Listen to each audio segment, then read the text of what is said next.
Inclinons nos têtes pour la prière. Bien-aimé Père Céleste, nous avons entendu le chant « Crois seulement ». Cela nous fait savoir que c'est tout ce que nous devons faire pour hériter n'importe laquelle des promesses de Dieu, juste les croire.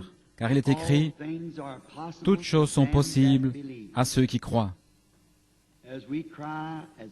Nous crions alors, comme l'homme qui avait l'enfant épileptique, « Seigneur, je crois, viens au secours de mon incrédulité ». Nous te remercions pour ta grande puissance, la glorieuse révélation de toi-même que tu nous as donnée en ces derniers jours. Cela rend notre cœur particulièrement heureux et joyeux de savoir que nous sommes entrés en contact avec le Dieu vivant, qui la confirme directement en retour par des évidences physiques et matérielles, comme il l'a fait par le passé et l'a promis pour ce jour. Nous te sommes si reconnaissants, notre Dieu. En ce jour d'obscurité où personne ne semble savoir dans quelle direction aller, nous sommes si contents d'avoir trouvé la zone de sécurité, la retraite. Maintenant, bénis-nous ce soir, Seigneur, alors que nous parlons de ta parole et les promesses qui nous ont été données. Puissions-nous les entretenir dans notre cœur, les chérir avec respect et y obéir avec une discipline vraiment divine, car nous le demandons au nom de Jésus. Amen.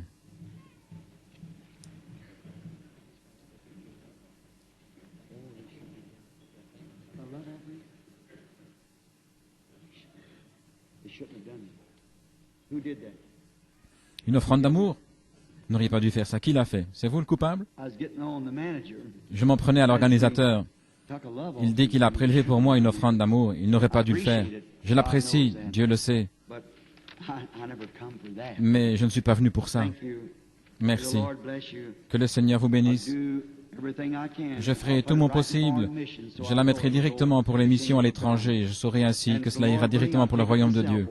Et si le Seigneur le veut, je l'utiliserai moi-même dans ces pays afin d'apporter ce même évangile que vous avez écouté cette semaine. Je saurai alors que cela sera fait de la façon dont vous croyez. Que le Seigneur m'aide à le faire. Je suis très reconnaissant pour tous ceux qui sont venus cette semaine et pour vous tous qui êtes connectés ce soir de nouveau par les fils du téléphone. Et nous sommes reconnaissants envers chacun d'entre vous. Billy m'a dit ce matin, « Papa, si tu étais venu avec moi tôt ce matin, juste après le lever du jour, et que tu étais ici dans les alentours, tu aurais vu ces mères en train de nourrir leur bébé dans la voiture, et ces pauvres gens attendant sous la pluie que les portes s'ouvrent. Vous voyez quel hypocrite je serais si je vous disais autre chose que la vérité. Je serais vraiment ignoble. Parfois, je dois faire mal. Mais ce n'est pas parce que je le veux, c'est parce que ce n'est pas moi qui fais mal. C'est la vérité qui blesse, qui fait mal. Mais je crois que la raison pour laquelle vous venez, c'est que je suis profondément sincère avec vous et je fais tout mon possible pour vous aider. Puisse le Seigneur aider chacun d'entre vous. Et maintenant, je veux remercier les gens de leur bienveillante coopération et aussi les gens de cette ville qui nous ont permis de louer dans cette école l'auditorium et la salle de gymnastique. Et je veux remercier les personnes de l'administration, si elles sont ici, et aussi Thurston Colvin qui est gardien ici pour sa précieuse coopération et pour nous avoir aidés à obtenir ceci et pour s'être trouvés chaque soir avec nous. Nous remercions la police de Jeffersonville d'être venue ici et d'avoir surveillé l'endroit pour un prix très bas. Je pense que c'est environ $2 l'heure. La police est venue ici en service spécial pour parquer les voitures, veiller à ce que rien n'arrive et que tout soit en ordre. Nous leur sommes reconnaissants. Et aussi le machiniste. Je l'ai remarqué. Et vous tous qui dépendez d'ici, nous vous sommes certainement reconnaissants. Je remercie chacun de vous pour les cadeaux. Billy m'en a apporté plusieurs cet après-midi. Et il y avait des boîtes de bonbons. Et l'un d'eux représentait les béatitudes avec une image de Christ ouvragée à l'intérieur. C'était le sermon sur la montagne. Et c'était vraiment beau. Je vous remercie beaucoup. Il y a tellement de choses. Je ne sais pas comment vous remercier. Et aussi pour votre sponsoring et le financement des réunions. Nous apprécions certainement cela de tout notre cœur. Que le Seigneur vous bénisse chacun richement. Billy m'a dit que beaucoup de personnes avaient demandé un entretien privé pendant ce temps et que beaucoup avaient des petits bébés à faire consacrer. Oh, comme j'aimerais faire cela. Mais vous voyez, quand je suis venu cette fois-ci, c'était si urgent que j'ai dû rester tout le temps à étudier cette parole et dans la prière afin d'apporter ces messages.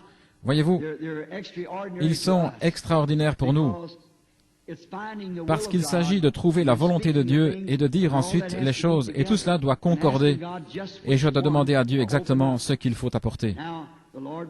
Maintenant, Dieu voulant, nous reviendrons bientôt dès que nous pourrons disposer d'un jour. J'ai fait une proposition où j'ai mentionné quelque chose à propos de Pâques. Je ferais mieux de contrôler parce que je crois que j'ai quelque chose de prévu en Californie à cette époque-là. Ainsi, c'est peut-être inexact. Cependant, lorsque nous reviendrons au tabernacle, nous vous enverrons une carte, l'Église, vous donnant la date et l'heure. Peut-être qu'à ce moment-là, je n'ai de nouveau pas consacré de temps à la prière pour les malades. Nous n'avons pas eu un seul service où nous ayons amené les gens pour que l'on prie pour eux. Nous les avons envoyés à l'extérieur.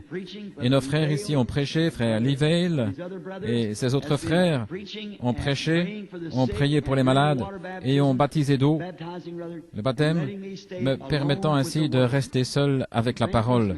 Nous remercions ces frères. Ils ont fait un superbe travail. Il y a ici tellement d'amis que j'aimerais rencontrer.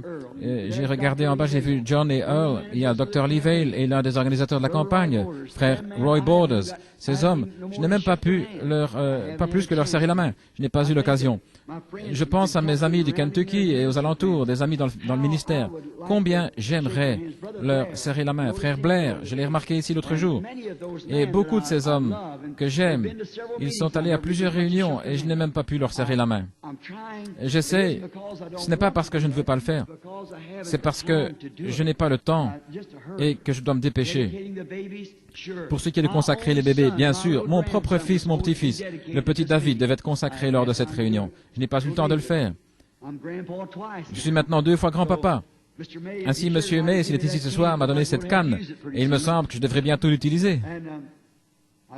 Et j'ai dit à Billy, la Bible a dit, effectivement, de multiplier, de remplir la terre, mais tu n'en as pas reçu tout le fardeau à toi, tout seul. Ces petits-fils apparaissent rapidement. Et souvenez-vous, ma belle-fille était stérile au début. Elle ne pouvait pas avoir d'enfant. Mais un jour, en quittant une réunion, le Seigneur me parla et je lui dis, « Lois, tu auras un fils. Le Seigneur t'a béni, ton trouble féminin a disparu. » Et le petit Paul est venu au monde 9 mois plus tard. 2 mois avant la naissance de ce bébé, j'étais à table un matin en train de déjeuner. Et Lois et Billy étaient assis de l'autre côté de la table. Et j'ai vu Lois en train de nourrir un petit bébé entouré d'une couverture rose, ou plutôt bleue, et Billy était assis dans le coin en train de donner à manger au petit Paul. J'ai dit, Billy, je viens d'avoir une vision. Lois était en train de nourrir un bébé entouré d'une couverture bleue. Il a dit, voilà que ma tournée de chasse tombe à l'eau. Et ça fait juste dans 9 mois. 11 mois plus tard, le petit David naissait. Et je n'ai pas encore pu le consacrer au Seigneur. Et je ne le pourrai pas avant notre retour. Ainsi, vous voyez ce que c'est. Combien j'aime les gens et leur compagnie. Mais nos frères ont prié pour les malades. Et je sais que ce fut un succès. Chaque soir, nous avons prié pour les malades, l'un posant les mains à l'autre, ce qui nous a permis de toucher l'ensemble. Mais peut-être que, Dieu voulant, je l'inscrirai sur la carte si nous l'envoyons. Lorsque je reviendrai, j'aimerais de nouveau consacrer environ 2 ou 3 jours uniquement à la prière pour les malades. Et de cette manière faire ce que nous pouvons dans ce sens. Je veux de nouveau remercier les gens de leur aide. Maintenant, durant quelques instants, je vais faire quelques remarques à propos du message de ce matin. Il est évident que je n'ai pas réussi à le terminer complètement. Mais je pense que vous comprenez. Et je suis sûr que vous ne saurez jamais ce que ce fut pour moi de faire cela. Cela vous semble très simple pour vous, mais voyez-vous ce que vous faites? Vous prenez la place de Dieu en déclarant quelque chose comme ça. Et avant que je le fasse, il devait y avoir une réponse de la part de Dieu. Il devait descendre et il s'est montré visiblement et a donné la révélation. C'est pourquoi, voyez-vous, c'est pour l'Église. Et souvenez-vous, j'ai dit que ce que j'avais dit était seulement pour l'Église. Et afin que vous puissiez avoir confiance et que vous sachiez cela, c'est le même Dieu qui me dit là-bas, alors qu'il n'y avait pas d'écureuil, parle et dis où ils seront. Et c'est arrivé 3 fois de suite. Or, s'il peut, par cette même parole, créer quelque chose qui n'est pas là, à combien plus forte raison ceci tiendra-t-il bon au jour du jugement? Voyez-vous, des gens étaient là pour voir ces choses et les savoir. Comme Paul l'a dit par le passé, il y avait avec lui des hommes qui ont senti la terre trembler et qui n'ont pas entendu la voix, mais ils ont vu la colonne de feu. Cela m'a pourtant fait du bien après, de voir des maris et des épouses, que je sais être d'authentiques chrétiens, s'embrasser en pleurant. Écoutez, mes amis, Dieu confirme sa parole avec des signes et des confirmations pour prouver qu'elle est juste. La parole parlée. Maintenant, souvenez-vous, cette lumière qui était dans ce nuage, qui a donné la révélation. Ma petite fille Sarah ici me disait que dans cette école-là en Arizona, en regardant un ciel serein, ce nuage mystérieux dans cette montagne qui montait, descendait avec un feu couleur ambre, embrasé, le professeur interrompit les cours et l'école, les amena dehors et leur dit « Avez-vous jamais vu quelque chose comme ça? Regardez un peu. » Souvenez-vous, c'est cette même lumière ambre qui est sur le rocher. Ainsi, c'est le même Dieu, la même révélation. Il me dit, dis-leur de faire ceci. C'est ce que je vous ai dit ce matin. Donc voilà. Et si mon cher ami, frère Roy Robertson est à l'écoute maintenant à Tucson, Roy, te souviens-tu de la vision que tu as eue le jour où nous étions là, sur la montagne? Tu es venu vers moi et ce nuage était au-dessus du sommet. En descendant, tu sais ce qu'il t'a dit? Je te l'ai dit l'autre jour à la maison. C'est ça, Roy. Ne t'inquiète plus, fils. C'est terminé.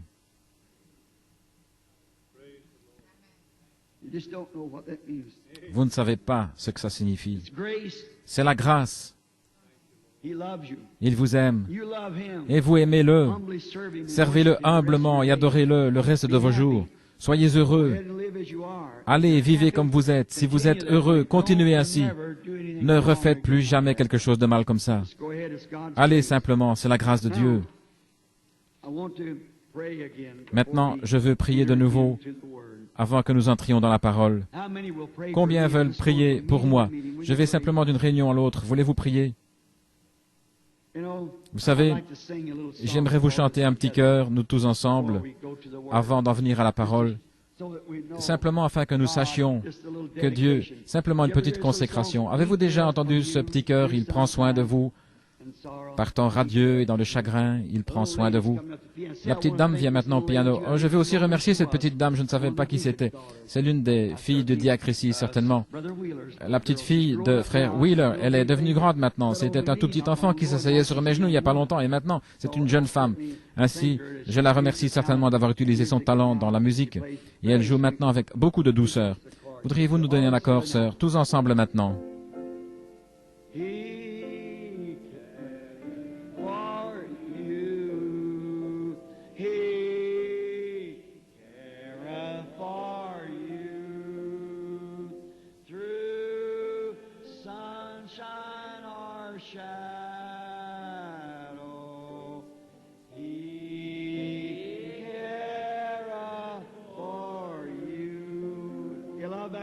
Aimez-vous cela?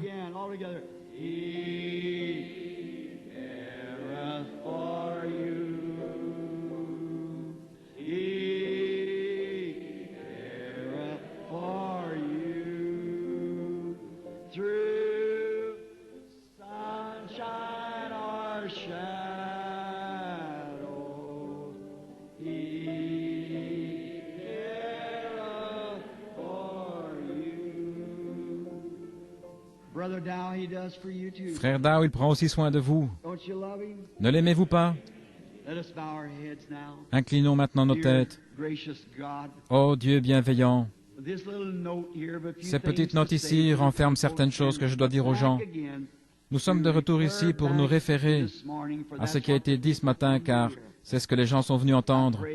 Je te prie, ô Dieu, de faire voir aux gens que Dieu les aime et qu'il prend soin d'eux.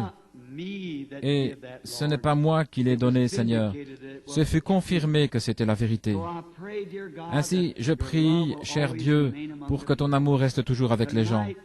Ce soir, alors que nous devons nous séparer après cette réunion et rentrer chez nous, il y a quelque chose qui nous tiraille intérieurement. Seigneur, je te prie de bénir ces gens. Maintenant, alors que nous nous approchons de la parole, dans la prière, et que nous nous approchons de la parole écrite, nous te demandons de prendre cette parole écrite et de la rendre vivante pour nous ce soir. Et lorsque nous quitterons ensuite ce bâtiment pour nous séparer et regagner nos différentes demeures, puissions-nous dire, comme ceux qui venaient d'Emmaüs, qui avaient marché avec lui toute la journée, sans pourtant le reconnaître. Mais lorsqu'il les a réunis dans la pièce ce soir-là, toutes les portes étant fermées, il fit quelque chose de semblable à ce qu'il fit avant sa crucifixion. Par cela, ils surent qu'il était ressuscité. Fais-le de nouveau ce soir, Seigneur. Accorde-le alors que les portes sont fermées et que ton petit groupe est ici dans l'attente. Père, lorsque nous retournerons chez nous, nous dirons comme eux, notre cœur ne brûlait-il pas au-dedans de nous lorsqu'il nous parlait en chemin? Nous nous remettons et tous entre tes mains, Seigneur. Fais avec nous comme tu juges bon. Au nom de Jésus, Amen. Maintenant, entrons rapidement dans le service et lisez avec moi, si vous le voulez, dans le livre des Hébreux.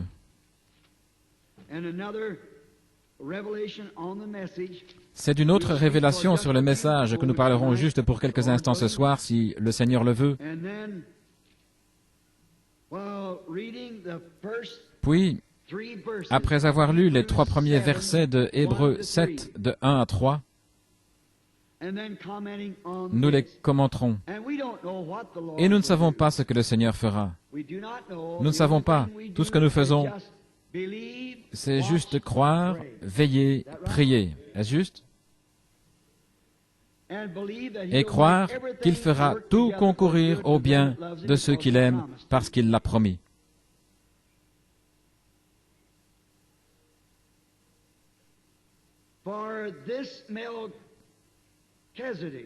Car ce Melchisédek, roi de Salem, sacrificateur du Dieu Très-Haut, qui alla au-devant d'Abraham lorsqu'il revenait de la défaite des rois, qui le bénit, et à qui Abraham donna la dîme de tout, qui est d'abord roi de justice, d'après la signification de son nom, ensuite roi de Salem, c'est-à-dire roi de paix. Lisons un peu plus loin. Qui est sans père, sans mère, sans généalogie, qui n'a ni commencement de jour, ni fin de vie, mais qui est rendu semblable au Fils de Dieu, ce Melchisédek demeure sacrificateur à perpétuité. Pensez à la grandeur de cette personne, à la grandeur de cet homme. Et maintenant, la question se pose, qui est cet homme? Les théologiens ont eu différentes idées, mais depuis l'ouverture des 7 sceaux, le livre mystérieux, qui était mystérieux pour nous, selon Apocalypse 10, de 1 à 7, tous les mystères écrits dans ce livre, qui ont été cachés à l'âge des réformateurs, sont censés être amenés en pleine vue par l'ange du dernier âge de l'Église. Combien savent que c'est juste? Ils sont censés être dévoilés. Tous les mystères du livre mystérieux doivent être révélés aux messagers de l'âge de Laodicée. Voyant qu'il y a beaucoup de disputes, de discussions à propos de cette personne et à ce sujet, Je pense qu'il nous appartient d'examiner la chose pour découvrir qui c'est. Maintenant, il y a plusieurs écoles, opinions à ce sujet. Certains prétendent qu'il n'est qu'un mythe, qu'il n'était pas réellement une personne. Et d'autres disent que c'était un sacerdoce, une sacrificature, que c'était le sacerdoce de Melchisédek. La plupart sont de cet avis parce qu'ils disent que c'était un sacerdoce, une prêtrise, une sacrificature. Ça ne se peut pas car au 4e verset, il est dit qu'il était une personne, un homme.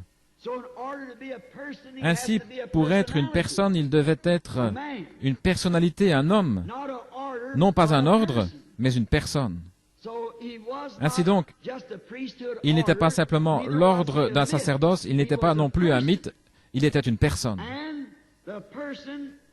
Et cette personne est éternelle. Si vous remarquez, il n'avait ni père, ni mère, ni commencement, ni fin.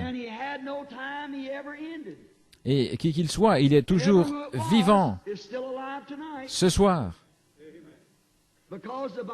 Parce que la Bible dit ici qu'il n'avait ni père, ni mère, ni commencement de jour, ni fin de vie. Ainsi, ce doit être une personne éternelle. Est-ce juste? Une personne éternelle. Ainsi, cela ne peut être qu'une personne, c'est Dieu, parce qu'il est le seul qui soit éternel. Dieu. J'aimerais que vous lisiez 1 Timothée 6, 15 et 16, si vous le voulez bien. Maintenant, la chose que j'affirme, c'est qu'il était Dieu, parce qu'il est la seule personne à pouvoir être immortel.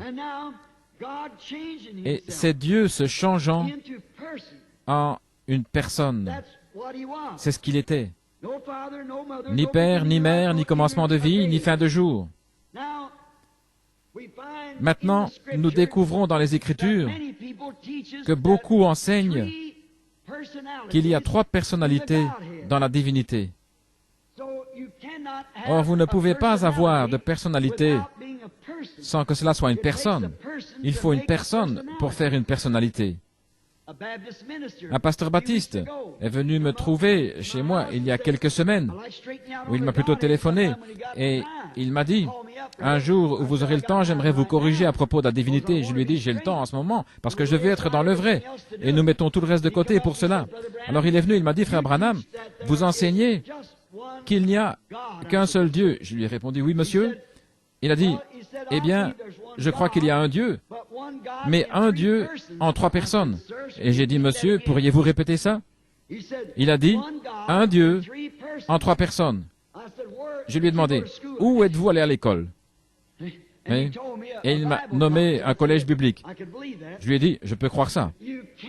Mais vous ne pouvez pas être une personne sans être une personnalité, et si vous êtes une personnalité, vous êtes une personnalité pour vous-même. Vous êtes un être séparé et individuel. Et il m'a dit, eh bien, les théologiens ne peuvent même pas l'expliquer. J'ai dit, c'est par révélation. Et il a dit, je ne peux pas accepter de révélation. Je lui ai dit, alors il n'y a aucun moyen que Dieu vous atteigne, parce que c'est caché aux yeux des sages et des intelligents. Et c'est révélé aux enfants, révélé, une révélation, révélée aux enfants qui sont prêts à l'accepter, à en prendre. Et j'ai ajouté, il n'y a aucun moyen pour que Dieu se fasse connaître à vous, et vous vous fermez à lui. La Bible entière est la révélation de Dieu. L'Église entière est bâtie sur la révélation de Dieu. Il n'y a aucun moyen de connaître Dieu si ce n'est par révélation. Celui à qui le Fils veut le révéler, une révélation. Tout est révélation. Ainsi, en n'acceptant pas la révélation, vous n'êtes qu'un théologien froid, et il n'y a aucun espoir pour vous. Maintenant, nous découvrons que cette personne n'avait ni père, ni mère, ni commencement de jour, ni fin de vie. C'était Dieu, en morphé. Le mot grec signifiant changer fut utilisé. Il se changea, en morphé, d'une personne Une personne, le mot grec enmorphé, fut pris au théâtre, où une personne change de masque pour devenir un autre personnage. Comme à l'école récemment, je crois que c'était juste avant que Rebecca passe son diplôme, ils ont eu une des pièces de Shakespeare. Et un jeune homme devait changer de vêtements plusieurs fois, parce qu'il devait jouer 2 ou 3 rôles différents, tout en étant la même personne. Une fois, il jouait le méchant. Et lorsqu'il apparut la fois suivante, c'était un autre personnage. Or, le mot grec « enmorphé » signifie qu'il change de masque. Et c'est ce que Dieu a fait. C'est le même Dieu tout le temps. Dieu, sous la forme du Père, de l'Esprit, de la colonne de feu. Ce même Dieu a été fait chair et habita parmi nous, enmorphé. Il fut manifesté de telle manière qu'on puisse le voir. Et maintenant, ce même Dieu est le Saint-Esprit. Père, Fils, non pas 3 dieux, mais 3 fonctions, 3 actes du Dieu unique. La Bible dit qu'il y a un seul Dieu, non pas 3, mais c'est ainsi qu'il ne pouvait pas, vous ne pouvez pas redresser ceci et avoir 3 dieux. Vous ne vendriez jamais ça à un juif, laissez-moi vous le dire, à quelqu'un qui sait mieux, car il sait qu'il n'y a qu'un seul Dieu. Remarquez, comme un sculpteur, il cache son travail avec un masque. C'est ce que Dieu a fait en cet âge. Tout cela a été caché. Toutes ces choses ont été cachées. Et elles sont censées être révélées dans cet âge. La Bible dit qu'elles seraient révélées dans les derniers temps. C'est pareil à un sculpteur qui garde son œuvre entièrement cachée, jusqu'au moment où il en retire le masque, et alors la voilà. C'est ainsi qu'a été la Bible. Cela a été une œuvre de Dieu qui a été couverte, et cela a été caché depuis la fondation du monde. C'est un mystère en 7 parties, et Dieu a promis qu'en ce jour, dans l'âge de l'église de Laodicée, il retirerait le masque de tout et que nous pourrions le voir. Quelle chose glorieuse! Dieu, enmorphé, masqué dans une colonne de feu. Dieu, enmorphé, dans un homme appelé Jésus. Dieu, enmorphé, dans son Église. Dieu au-dessus de nous, Dieu avec nous, Dieu en nous. La condescendance de Dieu, là où il était saint, personne ne pouvait le toucher. Il s'établit sur la montagne, et même si un animal touchait la montagne, il devait mourir. Puis Dieu descendit, changea de tente, et vécut avec nous, devint l'un de nous. Et nous l'avons touché. La Bible dit dans 1 Timothée 3,16, sans contredit, le mystère de la piété est grand. Dieu a été manifesté dans la chair. Des mains l'ont touché. Dieu a mangé de la viande, il a bu de l'eau. Dieu a dormi, Dieu a pleuré. Il était l'un de nous. C'est merveilleusement typifié dans la Bible. C'était Dieu au-dessus de nous, Dieu avec nous. Maintenant, c'est Dieu en nous, le Saint-Esprit, par la 3e personne, la même personne. Dieu descendit, fut fait chair, mourut en Christ, afin de pouvoir purifier l'Église et ainsi entrer en elle et avoir communion. Dieu aime la communion, c'est pour cela qu'il créa l'homme au commencement, pour la communion.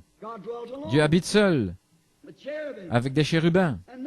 Maintenant, remarquez, il créa l'homme et celui-ci tomba. Il est donc descendu et a racheté l'homme parce que Dieu aime être adoré. Le mot Dieu lui-même signifie sujet d'adoration ou objet d'adoration. Et ce qui vient parmi nous sous forme d'une colonne de feu, comme quelque chose qui change nos cœurs, c'est le même Dieu qui a dit que la lumière soit et la lumière fut. Il est le même hier, aujourd'hui, éternellement. Au commencement, Dieu habitait seul avec ses attributs, comme j'en ai parlé ce matin. Ce sont ses pensées. Il n'y avait rien, sinon Dieu seul.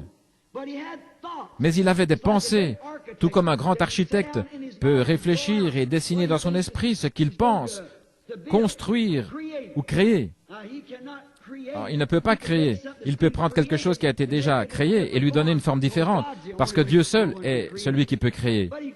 Mais il imagine ce qu'il va faire, ce sont ses pensées, ses désirs.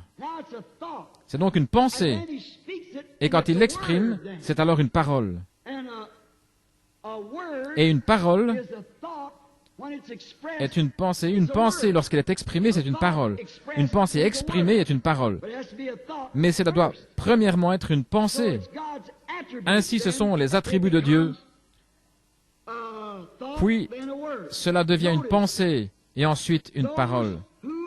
Remarquez, ceux qui ont, ce soir, la vie éternelle étaient avec lui et en lui, dans sa pensée, avant qu'il y ait un ange, une étoile, un chérubin, quoi que ce soit. C'est éternel. Et si vous avez la vie éternelle, vous avez toujours existé. Non pas votre vie ici, mais la forme que le Dieu infini. S'il n'est pas infini, il n'est pas Dieu. Dieu doit être infini. Nous sommes limités, il est infini. Et il était omniprésent, omniscient et omnipotent. S'il ne l'est pas, alors il ne peut être Dieu. Il connaît toutes choses, chaque endroit, à cause de son omniprésence. Omniscient le fait omniprésent. Il est un être, il n'est pas comme le vent. Il est un être, il habite dans une maison. Mais étant omniscient, sachant toutes choses, cela le rend omniprésent, parce qu'il sait tout ce qui se passe. Il ne peut pas y avoir une puce qui cligne des yeux sans qu'il le sache. Et il savait avant que le monde existe combien de fois elle clignerait des yeux et combien de suifs elle contiendrait. Ça, c'est être infini. Avant qu'il y ait un monde. Et nous ne pouvons pas le saisir dans notre esprit, mais c'est Dieu. Dieu infini. Et souvenez-vous, vous, vos yeux, votre stature, tout ce que vous étiez dans sa pensée dès le commencement. Et tout ce que vous êtes, c'est l'expression parole. Après l'avoir pensé et la prononcée, vous voilà. Si ce n'est pas ainsi, si vous n'étiez pas dans sa pensée, il n'y a aucun moyen du tout pour vous d'être là un jour. Car il est celui qui donne la vie éternelle. Vous vous souvenez, comme nous avons lu dans les Écritures, cela ne dépend ni de celui qui veut, celui qui court, mais de Dieu. Et afin que sa prédestination demeure vraie, il a pu choisir avant n'importe quel temps. Dieu est souverain dans son choix. Le saviez-vous? Dieu est souverain. Qui était là-bas pour lui indiquer une meilleure façon de faire le monde? Qui oserait lui dire qu'il dirige mal son affaire? Même la parole elle-même est souveraine. Même la révélation est souveraine. Il révèle à qui il veut. La révélation elle-même est souveraine en Dieu. Voilà pourquoi les gens cognent sur les choses, bondissent sur les choses, frappent sur les choses, ne sachant pas ce qu'ils font. Dieu est souverain dans ses œuvres. Maintenant, nous le trouvons au commencement avec ses attributs. Vous étiez alors avec lui. C'est à ce moment-là que le livre de vie apparaît. Maintenant, nous lisons ici, dans Apocalypse au chapitre 13, le verset 8, que la bête qui viendra sur la terre en ces derniers jours séduira tous les gens qui s'y trouvent et dont les noms ne furent pas écrits dans le livre de la vie de l'agneau avant la fondation du monde. Pensez-y. Avant que Jésus naisse, 4000 ans avant qu'il vienne sur la terre, et plusieurs milliers d'années avant que vous y veniez, Jésus, dans la pensée de Dieu, est mort pour les péchés du monde, et le livre de vie fut fait, et votre nom fut placé dans ce livre de vie avant la fondation du monde. C'est la vérité de la Bible. Voyez-vous, votre nom fut ordonné de Dieu et placé dans le livre de vie avant la fondation du monde. Vous étiez là dans ses attributs. Vous ne vous en souvenez pas? Non, parce que vous êtes simplement une partie de sa vie. Vous êtes une partie de Dieu lorsque vous devenez un fils ou une fille de Dieu, de même que vous êtes une partie de votre Père terrestre. C'est vrai. Vous êtes, le mâle porte l'hémoglobine, le sang. Et lorsque cela a passé dans l'œuf ou dans l'ovule, alors vous devenez une partie de votre père. Et votre mère est aussi une partie de votre père. Ainsi, vous êtes tous une partie de votre père. Gloire. Cela laisse complètement la dénomination de côté. Certainement. Dieu en tous, le seul endroit. Remarquez maintenant son attribut. Donc l'attribut fut premièrement Dieu, la pensée, l'attribut lui-même, tout en un, sans être exprimé. Puis deuxièmement, lorsqu'il l'exprima, il devint alors la parole. Ensuite, la parole a été faite chair et habitée parmi nous. Saint Jean, chapitre 1er et verset 1er. Remarquez, c'est au commencement, mais avant ce qui se trouve, ce qui est éternel. Remarquez, au commencement était la parole. Lorsque le temps commença, c'était la parole. Mais avant d'être la parole, c'était un attribut, une pensée. Puis elle fut exprimée. Au commencement, il y avait l'expression, la parole. Maintenant, nous arrivons à l'endroit où se trouve Melchisédek. C'est cette personne mystérieuse. Au commencement était la parole, et la parole était avec Dieu, et la parole était Dieu. Puis la parole a été faite chair, et elle a habité parmi nous. Maintenant, retenez ça. Remarquez. Son premier être était esprit. Dieu surnaturel. D'accord? Le grand éternel. Deuxièmement, il commença à se donner une forme se rapprochant de la chair, dans une théophanie, comme on l'appelle. La parole, un corps. C'est donc l'état dans lequel il était lorsqu'il rencontra Abraham et qu'il fut appelé Melchisédek. Il était sous la forme d'une théophanie. Maintenant, nous allons y arriver et prouver cela dans quelques minutes si le Seigneur le veut. Il était la parole. Une théophanie. C'est quelque chose que vous ne pourriez pas voir. Cela pourrait être ici même, en ce moment. Et vous ne pourriez pourtant pas le voir. C'est pareil. Eh bien, la télévision. C'est dans une autre dimension. La télévision, des gens en ce moment même se déplacent dans cette salle en chantant. Il y a aussi des couleurs. Mais l'œil est sensible aux 5 sens seulement. Ou plutôt, tout votre être est sensible aux 5 sens seulement. Et vous n'êtes sensible qu'à ce que vous pouvez voir dans les limites de la vue. Mais il y a une autre dimension qui peut être perçue après transformation au moyen de la télévision. Maintenant, la télévision ne fabrique pas d'images. La télévision ne fait que la conduire dans un canal, un circuit. Et ensuite, l'écran de télévision la capte. Mais il y a l'image pour commencer. La télévision était là lorsqu'Adam était là. La télévision était là lorsqu'Élie était sur le mont Carmel. La télévision était là lorsque Jésus de Nazareth marchait sur les côtes de la Galilée. Mais c'est seulement maintenant que vous la découvrez. Ils ne l'auraient pas cru à ce moment-là. Vous auriez traité de fou si vous aviez dit quelque chose comme ça. Mais maintenant, c'est devenu une réalité. Et c'en est également une que Christ est ici. Les anges de Dieu sont ici. Et un jour, dans le grand millénium à venir, ce sera plus réel que la télévision, n'importe quoi d'autre, parce qu'ils sont ici. Il se révèle dans sa grande forme alors qu'il change de masque en Morphée dans ses serviteurs et prouve qui il est. Maintenant, le voici sous la forme de l'esprit.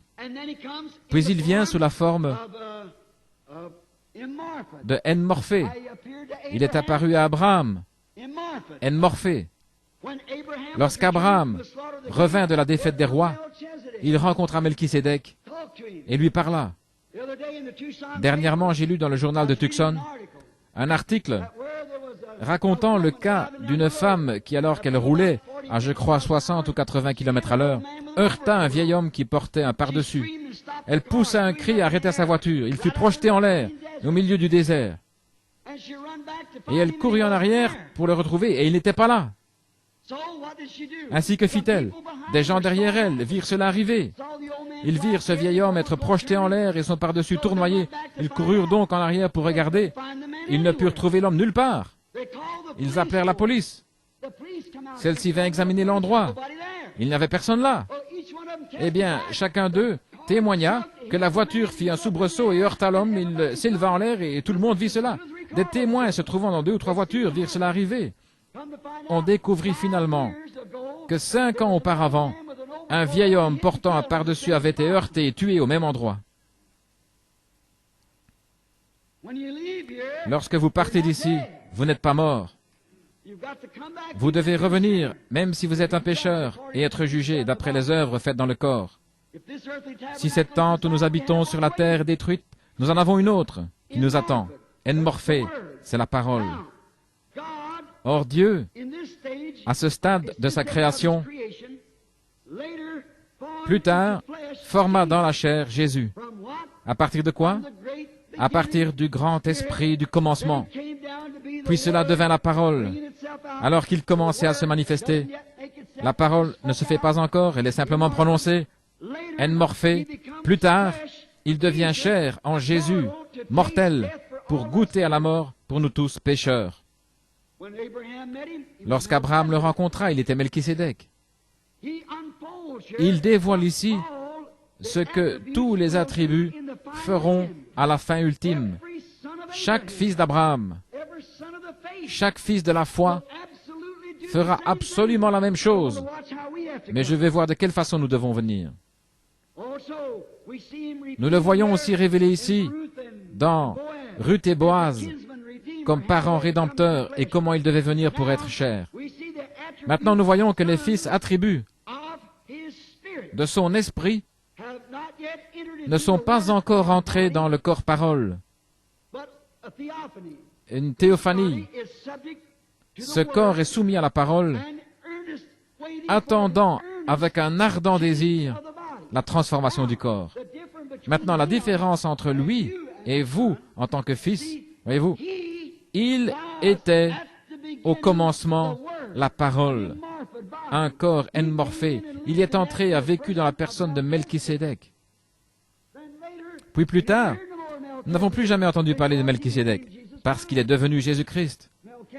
Melchisédek était le sacrificateur, mais il est devenu Jésus-Christ. Or, vous avez contourné cela, parce que sous cette forme, il connaissait toutes choses. Et vous n'avez encore jamais été capable de connaître cela. Vous êtes venu comme Adam, comme moi. Vous avez passé de l'attribut à la chair pour être tenté. Mais, lorsque cette vie ici sera terminée, si cette tente où nous habitons sur la terre est détruite, nous en avons déjà une autre qui nous attend. C'est là que nous allons. C'est la parole. Alors nous pouvons regarder en arrière et voir ce que nous avons fait. Maintenant, nous ne le comprenons pas. Nous ne sommes pas encore devenus la parole. Nous sommes simplement devenus l'homme chair. Non la parole. Mais, et regardez bien, cela montre clairement que vous ne serez jamais la parole, à moins d'avoir été une pensée au commencement. Cela prouve la prédestination de Dieu. Voyez-vous, vous ne pouvez pas être la parole à moins d'être une pensée. Vous deviez être premièrement dans la pensée. Mais vous voyez, afin de supporter la tentation, vous avez dû contourner la théophanie. Vous avez dû descendre ici dans la chair pour être tenté par le péché. Et alors, si vous, tout ce que le Père m'a donné viendra à moi, et je le ressusciterai au dernier jour. Vous voyez, vous deviez être là d'abord. Alors vous voyez, il est descendu suivant la ligne normale, allant de l'attribut à... Avant la fondation du monde, son nom fut mis dans le livre de la vie de l'agneau. Puis de là, il est devenu la parole, la théophanie, qui pouvait apparaître et disparaître. Puis il est devenu chair. Et est reparti. Il a ressuscité ce même corps dans un état glorifié. Mais vous avez contourné la théophanie et êtes devenu l'homme chair pour être tenté par le péché. Et alors, si cette tente où nous habitons sur la terre est détruite, nous en avons déjà une autre qui nous attend. Nous n'avons pas encore les corps, mais regardez, lorsque ce corps reçoit l'Esprit de Dieu, la vie est mortelle à l'intérieur de vous. Cela rend ce corps soumis à Dieu. Alléluia. Celui qui est né de Dieu ne pratique pas le péché. Il ne peut pas pécher. Romains 8:1. Il n'y a donc maintenant aucune condamnation pour ceux qui sont en Christ Jésus. Ils ne marchent pas selon la chair, mais selon l'Esprit. Vous y voilà. Voyez-vous, cela rend votre corps soumis. Vous n'avez pas à dire, oh, si je pouvais simplement arrêter de boire, si je pouvais seulement entrer simplement en Christ et tout cela disparaît. Voyez-vous, parce que votre corps est soumis à l'Esprit. Il n'est plus soumis aux choses du monde. Elles sont mortes. Elles sont mortes. Vos péchés sont ensevelis dans le baptême. Et vous êtes une nouvelle création en Christ. Et votre corps devient soumis à l'Esprit. Et vous essayez de vivre correctement. Comme vous, les femmes qui prétendiez avoir le Saint-Esprit et qui sortez en portant des shorts. Comment pouvez-vous faire cela? Comment l'Esprit de Dieu en vous pourrait-il vous laisser faire une telle chose? Ça ne peut simplement pas être possible, vraiment pas. Il n'est pas un esprit souillé, il est un esprit saint. Et alors, quand vous devenez soumis à cet esprit, cela fait que tout votre être est soumis à cet esprit. Et cet esprit n'est rien d'autre au monde que cette semence parole rendue manifeste ou vivifiée. Alléluia. Rendue vivante. Et quand la Bible dit, ne fais pas ceci, ce corps lui obéit rapidement. Il n'y a pas de question. Et qu'est-ce que c'est? C'est le gage de la résurrection. Ce corps ressuscitera, car cela a déjà commencé. Il était une fois sujet au péché, dans le bourbier et la corruption, mais maintenant il a le gage. Il est devenu céleste. Alléluia.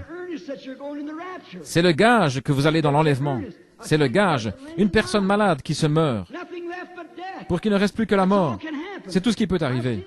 J'ai vu l'ombre de personnes dévorées par le cancer et la tuberculose, et je les ai revues un peu plus tard, parfaitement normales et pleines de force.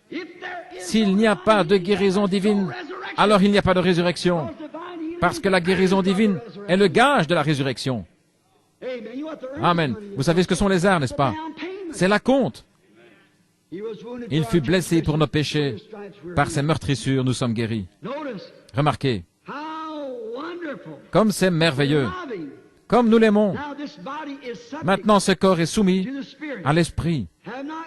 Et nous n'avons pas encore pris la forme de la parole. Nous avons toujours la forme de la chair, mais soumis à la parole. La mort dans la chair nous y amènera. Pensez à un petit bébé.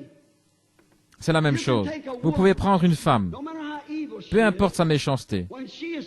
Quand elle est enceinte et sur le point d'être mère, observez avant que ce bébé naisse, peu importe combien la femme est cruelle, elle devient très douce. Il y a quelque chose en elle qui semble pieux lorsqu'elle est sur le point de devenir mère par ce bébé. Pourquoi cela?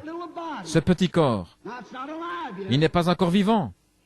Voyez-vous, tout ce qu'il est, c'est juste de la chair et des muscles. Ces petits seaux, ce sont simplement les muscles qui gigotent. Mais lorsqu'il sort du sein, Dieu souffle en lui le souffle de vie. Et alors il pousse un cri. Voyez-vous, aussi sûr qu'un corps naturel est formé, il y a un corps spirituel pour le recevoir dès qu'il arrive ici. Alors, quand un homme naît de nouveau du ciel, il devient un bébé esprit en Christ. Et lorsque cette robe de chair est abandonnée, il y a un corps naturel, une théophanie, où nous allons un corps que des mains n'ont pas fait et qui n'est pas né d'une femme. Puis ce corps retourne chercher le corps glorifié. C'est la raison pour laquelle Jésus est allé en enfer lorsqu'il mourut, est allé prêcher aux âmes en prison. Il était revenu à cette théophanie. Oh, c'est merveilleux. Merci Seigneur. 2 Corinthiens 5, 1. Si ce corps où nous habitons sur la terre est détruit, cette tente où nous habitons sur la terre, nous avons un autre. Voyez-vous, nous avons contourné cela afin de venir directement de Dieu. L'attribut pour être cher et être tenté et testé par le péché, comme le fut Adam. Mais lorsque le test de sa parole est terminé, alors nous sommes amenés à ce corps qui fut préparé pour nous avant la fondation du monde. C'est la parole que nous avons sautée afin de venir ici en bas, pour être testés et tentés. Si nous avions passé par cela, il n'y aurait pas eu de tentation, nous aurions su toutes choses. C'est la raison pour laquelle Jésus savait toutes choses. C'est qu'il était la parole avant d'être chair. Puis, nous devenons la parole. Ici, nous sommes formés à l'image de la parole, pour être participants de la parole, nous nourrissant de la parole, en étant prédestinés depuis le commencement. Vous voyez cette petite étincelle de vie que vous aviez en vous dès le commencement, dès que vous avez commencé votre voyage. Beaucoup parmi vous peuvent s'en souvenir. Vous vous êtes joints à cette église-ci, à cette église-là. Vous avez eu ceci et cela, rien ne vous a satisfait. C'est vrai. Mais un jour, vous l'avez simplement reconnu. C'est vrai. L'autre soir, j'enseignais quelque part, je crois que c'était en Californie ou en Arizona, à propos de... Je crois que j'ai raconté ici la petite histoire de l'homme qui avait placé un œuf d'aigle sous une poule. Et quand cet aigle est éclos, c'était l'oiseau le plus bizarre que ces poulets aient jamais vu. Mais il s'est promené de ci, de là. Il n'était pas à sa place parmi eux, c'était le plus laid. Parce qu'il n'arrivait simplement pas à comprendre comment cette poule pouvait glousser, gratter ce tas de fumier et manger ça. Il ne pouvait pas saisir cela. Elle disait, viens ici, fais la fête, mon chéri. Eh bien, il était un aigle. Il ne mangeait simplement pas de cette façon. Ce n'était pas sa nourriture. Si elle attrapait des sauterelles, et, vous savez, elle appelait les petits poussins, et ces petits poussins s'en allaient manger en gazouillant. Mais le petit aigle ne pouvait simplement pas le faire. Ça lui paraissait pas juste. Un jour, sa maman partit à sa recherche. Et il entendait cette poule glousser. Et il essayait de son mieux d'y arriver aussi, mais il ne pouvait pas. Il essayait de pioler comme un petit poussin, mais il n'y arrivait pas. Voyez-vous, c'était un aigle. C'était un aigle pour commencer. Il fut simplement couvé par une poule. C'est pareil à certains membres d'Église. C'est à peu près ainsi, environ un sur une couvée, mais juste. Mais un jour, sa maman survola l'endroit où elle poussa un cri.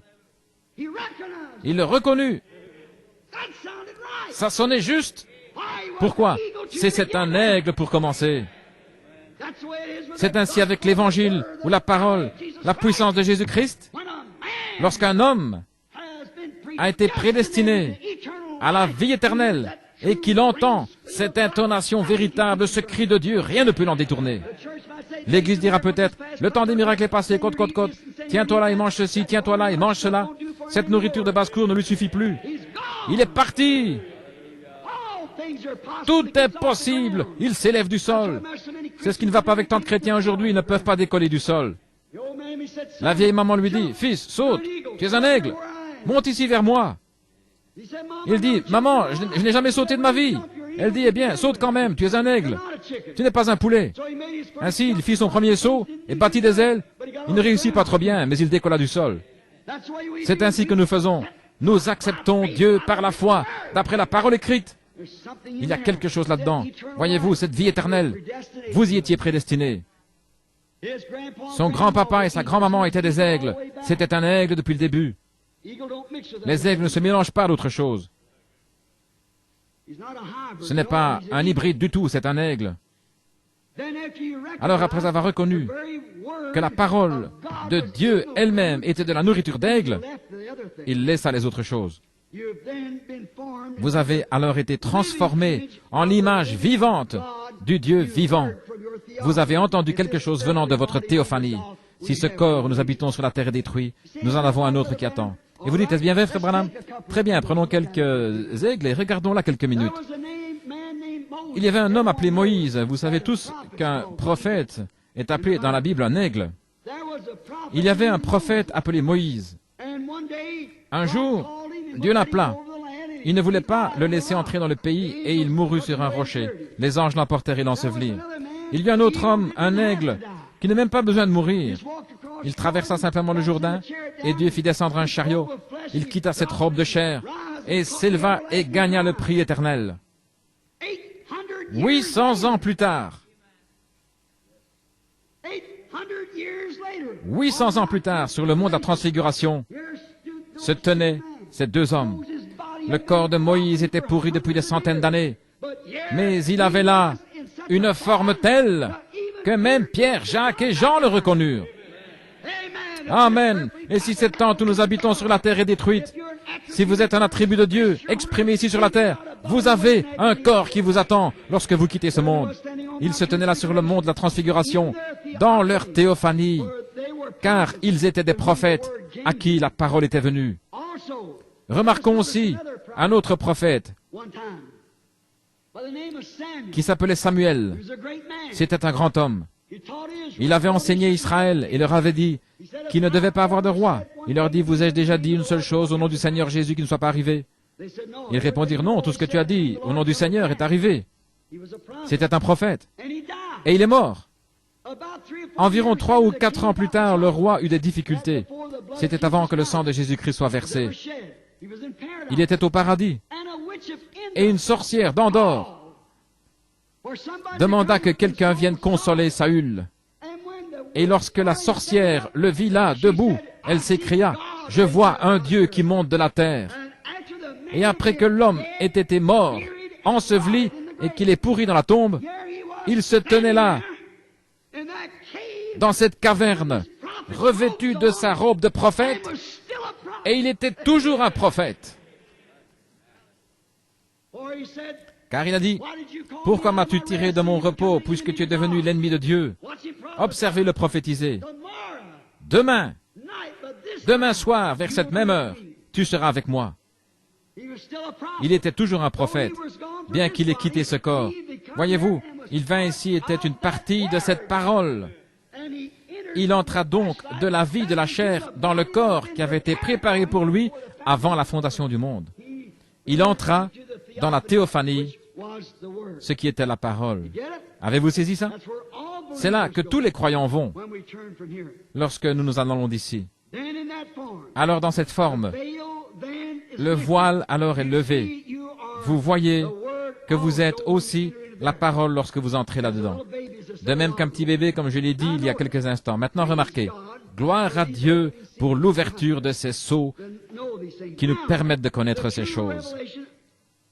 Maintenant, la véritable révélation de Melchisédek apparaît et elle montre qu'il était Dieu, la parole, avant de devenir chair. Dieu, la parole, parce qu'il devait l'être. Personne d'autre ne pouvait être immortel comme lui. Voyez-vous, j'ai eu un père et une mère, vous aussi. Jésus avait un père et une mère. Mais cet homme n'avait ni père, ni mère. Jésus eut un commencement, cet homme pas. Jésus donne sa vie, cet homme ne le pouvait pas parce qu'il était la vie. Et c'est absolument le même homme tout le temps. J'espère que Dieu vous le révèle. Absolument la même personne tout le temps. Remarquez son titre. Roi de justice. Hébreux 7.2. Roi de justice et roi de paix. Il est deux rois. Maintenant observez. Hébreux 7.2. Roi de justice et aussi roi de paix. Il est deux rois là. Or, depuis qu'il est venu dans la chair et que son corps a été enlevé dans Apocalypse 21.16, il est appelé le roi des rois. Il est tous les trois à la fois. Voyez-vous? Roi Dieu, roi théophanie, roi Jésus. Il est le roi des rois. Tous s'est rencontrés comme l'âme, le corps et l'esprit. Tous finissent par n'en former qu'un. Il est aussi le Père, qui était en premier, le Fils et le Saint-Esprit, l'Esprit, roi de justice, l'attribut, esprit, la théophanie, roi de paix, la théophanie. Et dans la chair, il était roi des rois. la même personne. Quand la théophanie, lorsque Moïse le vit dans Exode 33, 2, il était une théophanie. Moïse voulait voir Dieu. Il avait entendu sa voix, il avait entendu lui parler, il l'avait vu là dans un buisson sous la forme d'une grande colonne de feu. Et Moïse dit, « Qui es-tu? Je veux savoir qui tu es. Si tu me laisses te voir, j'aimerais voir ta face. » Il dit, « Aucun homme ne peut voir ma face. » Il ajouta, « Je mettrai ma main sur tes yeux, et je passerai, et tu pourras voir mon dos, mais non ma face. » Voyez-vous? Et lorsqu'il passa, c'était le dos d'un homme. C'était la théophanie. Alors, la parole qui est venue à Moïse, « Je suis », c'était la parole. La parole est venue à Moïse sous la forme d'une colonne de feu dans un buisson ardent, le « Je suis ». En tant que parole de la théologie, je veux dire de la théophanie, excusez-moi, il est venu vers Abraham en tant qu'homme sous le chêne. Maintenant, regardez ceci. Un homme est venu vers Abraham. Ils étaient trois, ils sont assis sous un chêne. Et remarquez, après avoir parlé à Abraham, pourquoi est-il venu? Abraham était celui qui avait la promesse et le message du Fils qui allait venir. Et il était aussi le prophète de la parole de Dieu, qui avait confiance dans la parole de Dieu, qui considérait comme n'existant pas tout ce qui était contraire. Voyez-vous, comme la parole est parfaite, la parole est venue au prophète. Voyez-vous, il y avait là Dieu dans une théophanie. Et la Bible dit que la parole vient au prophète. Et là se trouvait la parole dans la théophanie. Maintenant vous dites, était-ce Dieu? Abraham a dit que c'était lui. Il a dit que son nom était, il l'appela Elohim.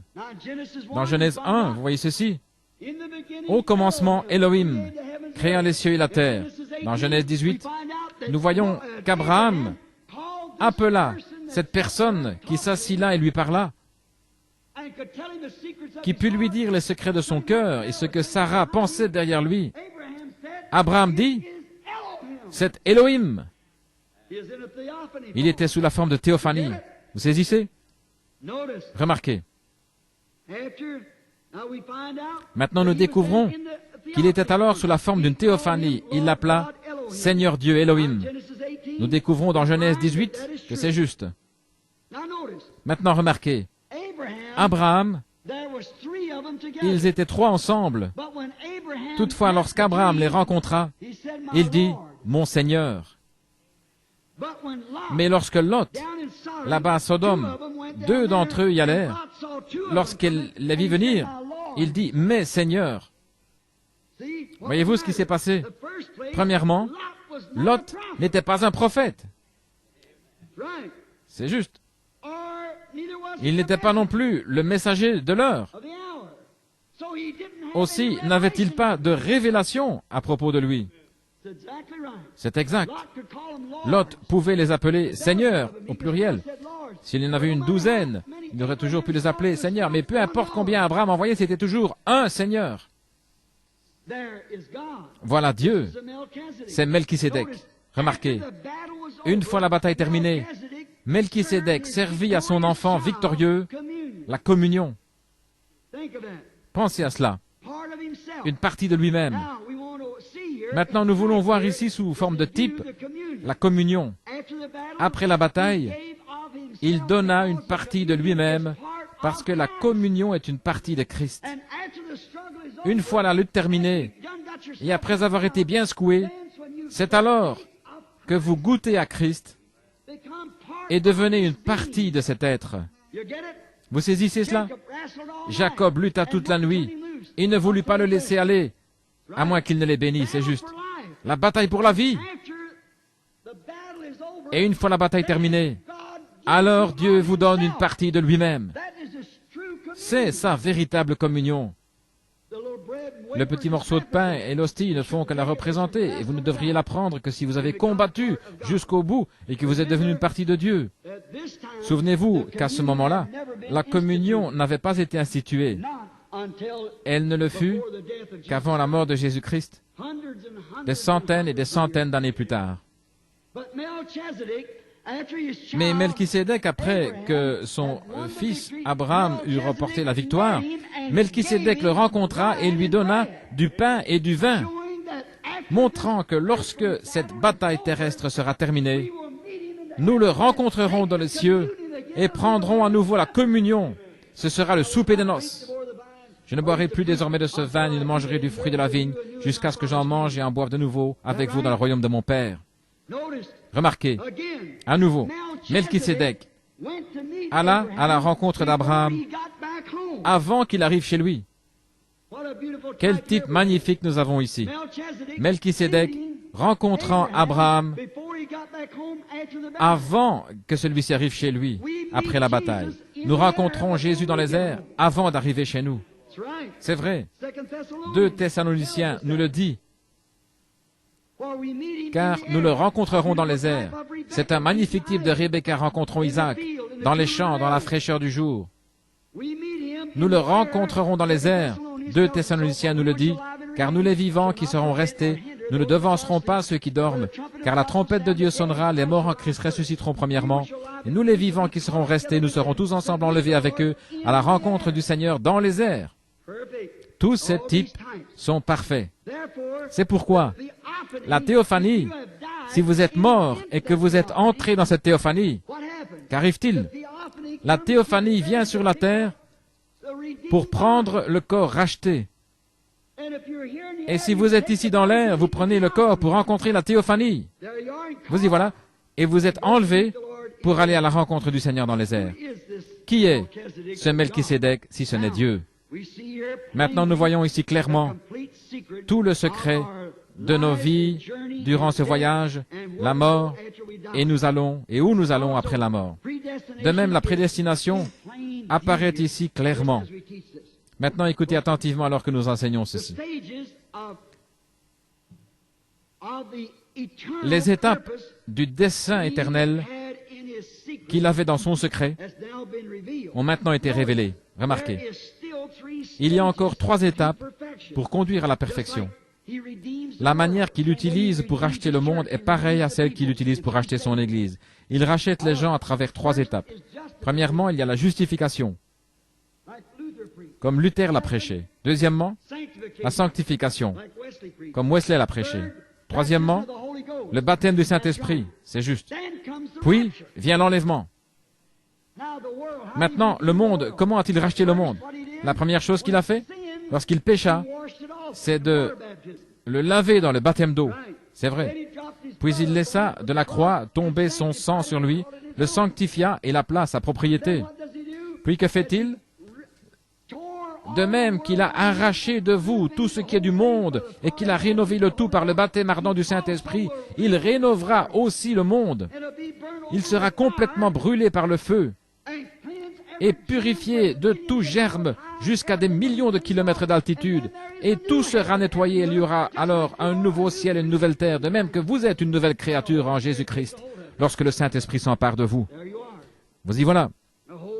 La chose est tout ce qu'il y a de plus clair. Tout va par 3. La naissance naturelle est en 3 temps. Qu'arrive-t-il premièrement à la femme qui a un bébé? Qu'est-ce qui vient en premier? L'eau. Et ensuite, le sang. Et quel est le processus suivant? La vie. L'eau, le sang, l'esprit. Qu'arrive-t-il à la plante? Elle pourrit. Quelle est la première chose? La tige. Ensuite, l'épi. Quelle est la chose suivante? La balle. Puis le grain sort de là. Il y a les 3 étapes jusqu'à ce que cela arrive au grain. Exactement. Dieu confirme cela. Cela a toujours été juste. Dieu confirme que c'est la vérité. Cela montre clairement que celui qui est prédestiné est le seul à être considéré dans la rédemption. Avez-vous saisi? Laissez-moi répéter cela. Celui qui est prédestiné est le seul à être considéré dans la rédemption. Les gens peuvent agir comme s'ils l'étaient ou penser qu'ils le sont. Mais la véritable rédemption est pour ceux qui sont prédestinés. Parce que le mot rédempter ou racheter signifie ramener. Est-ce juste? La rédemption, racheter quoi que ce soit, c'est le ramener à sa place originale. Alléluia. Donc seuls les prédestinés seront ramenés parce que les autres ne venaient pas de là. Voyez? Ramenés. étant au commencement éternel avec lui, la vie éternelle que vous aviez, la pensée qu'il avait de vous, il voulait seulement que vous, il voulait que je me tienne à la chair, par exemple. Il voulait que vous soyez assis là ce soir. Nous accomplissons alors son dessein éternel. Et celui qui a quitté la maison est venu sur la terre seulement pour accomplir son dessein. Est-ce juste? Très bien. Alors, une fois que c'est terminé, il est ramené dans un état glorifié. Il est mûr et ramené. Ce n'est pas étonnant que Paul ait pu dire, alors qu'il construisait l'échafaud sur lequel on allait lui couper la tête, « Ô mort, où est ton aiguillon? Ô tombe, où est ta victoire? Mais grâce soit rendue à Dieu qui nous donne la victoire. » Il ajouta, « Ô mort, dis-moi comment tu peux arriver à me faire crier. Tombe, dis-moi comment tu vas me retenir, car je suis en possession de la vie éternelle. » Amen. Il le reconnut. La mort, l'enfer, la tombe, rien ne pouvait le retenir. Et rien ne peut nous nuire. Nous avons la vie éternelle. Il réalisa qu'il était béni avec la vie éternelle. C'est comme une petite goutte de rosée. Si je comprends ce qui se passe, je ne m'y connais pas trop en chimie, mais il doit se trouver que le refroidissement de l'humidité ou de l'atmosphère, et lorsque la nuit devient froide et obscure, cela tombe du ciel et forme des gouttes sur le sol. C'est tombé de quelque part. Le lendemain matin, avant le lever du soleil, cette petite goutte se trouve là, toute frissonnante, mais laissez simplement le soleil se lever et regardez-la commencer à briller. Elle est heureuse. Pourquoi? Le soleil va l'appeler et la faire revenir à l'endroit d'où elle venait. Et c'est ainsi avec un chrétien. Alléluia! Nous savons, lorsque nous entrons dans la présence de Dieu, il y a quelque chose en nous qui nous dit que nous venons de quelque part et nous y retournons par cette puissance qui nous attire. La petite goutte de rosée étincelle, brille et jubile parce qu'elle sait qu'elle vient de là-haut et que ce soleil va l'y faire remonter. Et un homme qui est un attribut de Dieu, né de Dieu, il sait, alléluia, lorsqu'il entre en contact avec le Fils de Dieu, qu'un jour il sera tiré en haut et quittera cet endroit. Car si je suis élevé de la terre, j'attirerai tous les hommes à moi. Amen. Maintenant, remarquez, nous voyons Melchisédek. Et pourquoi Marie n'était pas sa mère? C'est la raison pour laquelle il l'appela femme, non pas mère. Il n'avait pas de père, car il était le Père, le Père éternel, les trois en un. Il n'avait pas de mère? Certainement pas. Il n'avait pas de père, car il était le Père. Comme le poète l'a dit une fois, en adressant un grand compliment à Jésus. Il a dit, « Je suis celui qui parla à Moïse dans un buisson ardent qui brûlait. Je suis le Dieu d'Abraham, l'étoile brillante du matin. Je suis l'alpha, l'oméga, le commencement et la fin. Je suis la création entière. Et Jésus est le nom. Oh, qui dites-vous que je suis? Et d'où disent-ils que je suis venu? Connais-tu mon Père? Où peux-tu dire son nom? Alléluia. C'est le nom du Père. Oui, je suis venu au nom de mon Père. Et vous ne m'avez pas reçu. Certainement. Il est le même hier, aujourd'hui, éternellement. Et ce Melchisédek devint chair. Il se révéla comme fils de l'homme. Quand il vint en tant que prophète, il vint sous trois noms de fils. Le Fils de l'homme, le Fils de Dieu, le Fils de David. Lorsqu'il était ici sur la terre, il était un homme pour accomplir les Écritures. Moïse a dit, « L'Éternel votre Dieu vous suscitera un prophète comme moi. » Il devait donc venir comme prophète. Il n'a jamais dit « Je suis le Fils de Dieu », mais plutôt « Je suis le Fils de l'homme ». Croyez-vous le Fils de l'homme? C'est de cela qu'il devait témoigner, parce que c'est ce qu'il était. Maintenant, il est venu sous le nom d'un autre Fils, le Fils de Dieu, l'invisible, l'Esprit. Et lorsqu'il reviendra, il sera fils de David pour s'asseoir sur son trône. Lorsqu'il était ici et qu'il fut fait chair, il fut appelé le Fils de l'homme. Or, comment se fit-il connaître au monde en tant que Fils de l'homme? Le prophète. Un jour, je racontais l'histoire de Pierre et d'André, son frère. Ils étaient pêcheurs. Et leur père, Jonas, était un grand croyant. On dit qu'un jour, il s'assit sur le bord du bateau et leur dit, « Mes fils, vous savez comment nous avons prié lorsque nous avions besoin de poissons, c'était des pêcheurs de métier. Il dit, « Nous avons fait confiance à Dieu, Jéhovah, pour vivre. Et je deviens vieux maintenant. Je ne peux pas rester beaucoup plus longtemps avec vous, mes garçons. » Et avec tous les véritables croyants, attendu le temps où ce Messie viendrait. Nous avons eu toutes sortes de faux, mais il en viendra un véritable un jour. Et il ajouta, lorsque ce Messie viendra, « Je ne veux pas, mes garçons, que vous soyez trompés. Ce Messie ne sera pas un simple théologien. Il sera un prophète. Car notre prophète Moïse, que nous suivons, il a dit, or n'importe quel juif croira son prophète. On lui a enseigné de savoir cela. Si le prophète dit quelque chose qui est juste, alors c'est la vérité. Car Dieu a dit, s'il y en a parmi vous qui soit spirituel au prophète, moi l'Éternel, je me ferai connaître à lui. Et si ce qu'il dit arrive, alors écoutez-le et craignez-le. Mais sinon, si ça n'arrive pas, alors ne le craignez aucunement. Voyez-vous, c'était donc la confirmation du prophète. Ainsi, Moïse était vraiment un prophète confirmé. Et il déclara, l'Éternel, votre Dieu, vous suscitera du milieu de vous, d'entre vos frères, un prophète comme moi. Et tous ceux qui ne l'écouteront pas seront exterminés du milieu du peuple. Il dit encore, maintenant mes enfants, écoutez. Souvenez-vous qu'en tant qu'Hébreux, nous croyons les prophètes de Dieu confirmés. Maintenant écoutez attentivement, ne le manquez pas. Et il ajouta, lorsque le Messie viendra, vous le reconnaîtrez, car il sera un Messie prophète. Cela fait 400 ans, depuis Malachie, que nous n'avons pas eu de prophète. Mais il en sera un jour, quelques années après sa mort.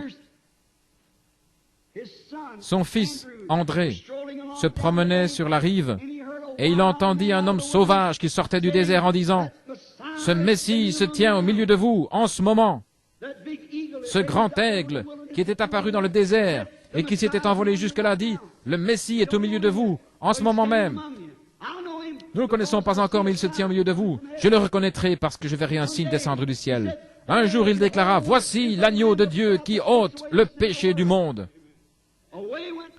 Cet homme s'en alla trouver son frère et lui dit, « Simon, je veux que tu viennes là-bas.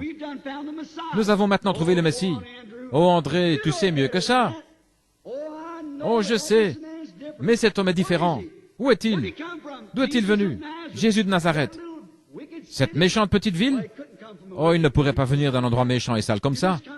Viens seulement voir. » Un jour, finalement, il le persuada de venir. Lorsqu'il arriva devant ce Messie, Jésus, qui se tenait là, en train de parler aux gens, il lui dit, « Ton nom est Simon, et tu es le fils de Jonas. » Ça fit son effet. Il reçut les clés du royaume. Pourquoi? Il savait que cet homme ne le connaissait pas. Et comment le connaissait-il, lui, et ce vieux père pieux qui lui avait enseigné de quelle façon croire le Messie? Il y avait un homme qui se tenait là, appelé Philippe. Oh, il devint très excité. Il connaissait un autre homme avec qui il avait étudié la Bible. Il s'en alla de l'autre côté de la colline et le trouva là, dans son oliveraie. Il était agenouillé en train de prier. Ils avaient eu ensemble beaucoup de leçons de la Bible. Il arriva donc là-bas, il lui dit, après qu'il eut terminé de prier, « Viens voir qui nous avons trouvé. Jésus de Nazareth, le fils de Joseph. C'est lui, le Messie que nous attendons. » Je peux entendre Nathanaël dire, « Philippe, tu n'es pas parti dans la mauvaise voie, n'est-ce pas? » Oh non, certes non. Maintenant, laisse-moi te raconter. Tu sais que nous avons étudié la Bible ensemble. Et qu'est-ce que le prophète a dit que le Messie serait? Un prophète. Tu te souviens de ce vieux pêcheur appelé Simon, chez qui tu as acheté du poisson et qui n'a pas suffisamment d'instructions pour signer son nom? Oui, bien sûr. Il est arrivé là-bas, tu sais quoi? Ce Jésus de Nazareth lui a dit qu'il s'appelait Simon, a changé son nom en celui de Pierre, ce qui est un petit caillou, et lui a dit qui était son père. Eh bien, il dit, je me demande, quelque chose de bon pourrait-il sortir de Nazareth? Il lui a dit, ne parlons pas de cela. Viens seulement voir. C'est une bonne idée. Viens voir. Voici donc Philippe qui vient avec Nathanaël. Et Jésus se tenait probablement là en train de parler et de prier pour les malades dans la ligne de prière.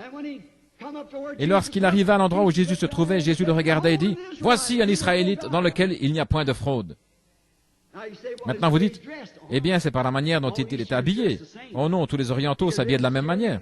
Ils auraient pu être un Syrien, n'importe quoi d'autre. Une barbe, un vêtement. Il dit, voici un Israélite dans lequel il n'y a point de fraude. En d'autres termes, un homme honnête, sincère.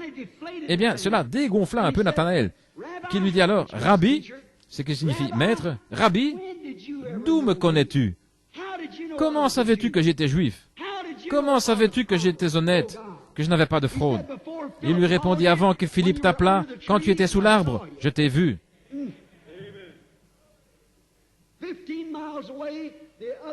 20 kilomètres plus loin, le jour précédent, à l'autre bout du pays, qu'a-t-il dit? Rabbi, tu es le Fils de Dieu. Tu es le roi d'Israël. Mais il y avait là ces prêtres prétentieux, guindés, qui disaient, cet homme est Belzébul, un diseur de bonne aventure. Jésus leur dit, je vous pardonne pour cela. Mais souvenez-vous qu'ils ne l'ont jamais dit à haute voix, mais dans leur cœur. Et ils percevaient leurs pensées. C'est vrai. C'est ce que dit la Bible. Appelez ça de la télépathie si vous voulez. Mais ils percevaient leurs pensées. Et il dit, je vous pardonne pour cela. Mais un jour, le Saint-Esprit viendra et fera la même chose après son départ. Si vous dites un mot contre lui, ça ne vous sera jamais pardonné, ni dans ce monde, ni dans celui à venir. Est-ce juste? Or, c'étaient des Juifs. Un jour, il dut aller en Samarie. Mais avant de parler de ça, nous trouvons la femme, ou plutôt l'homme, qui, après avoir traversé la porte appelée la Belle, fut guéri.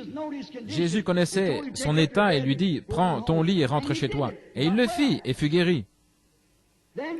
Puis nous découvrons que parmi les Juifs, certains le reçurent, certains crurent cela et d'autres pas.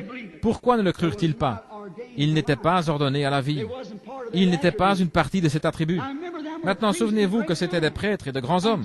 Et Jésus, pensez à ces théologiens et à ces prêtres, des hommes dans la vie desquels vous ne pouviez pas trouver une seule imperfection. Jésus a dit, vous avez pour père le diable.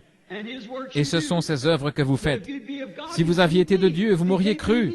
Si vous ne pouvez me croire, croyez aux œuvres que je fais, elles témoignent de moi. La Bible dit que Jésus est le même hier, aujourd'hui, éternellement. Jésus a dit, les œuvres que je fais, celui qui croit en moi les fera aussi.